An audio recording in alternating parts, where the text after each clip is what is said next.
Hi there, I'm going to show you how to replace the HEPA filter and the UV bulb on this Germ Guardian HEPA filter. Here's what you need. A Phillips head screwdriver about this size.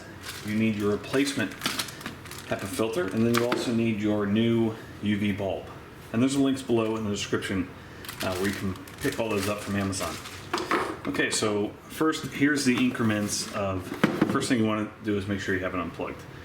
And here's the increments that Germ Guardian recommends. This pre-filter, you can just they want you to vacuum this once a month, so I'm going to go ahead and do that. All right, next, this is the actual HEPA filter, and this is once every 6 months. And then under here is where the UV light is. So let me go ahead and dig in there.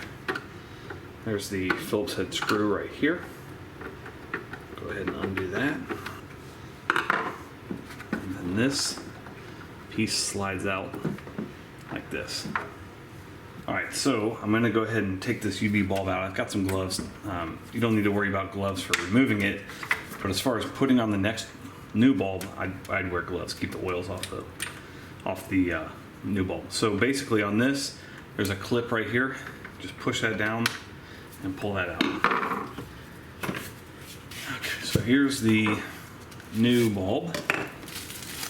And basically we want to start with connecting it. So go ahead and it goes in with the release on top.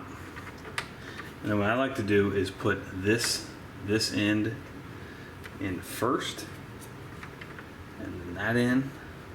Okay, now that the new bulb is in, I'm going to put this in, and it just kind of slides in right there first, and then you can screw that in. And this has to be in the filter nose. If this piece hasn't been replaced, the filter won't start at all. We'll put in the new HEPA filter, and airflow is going this way.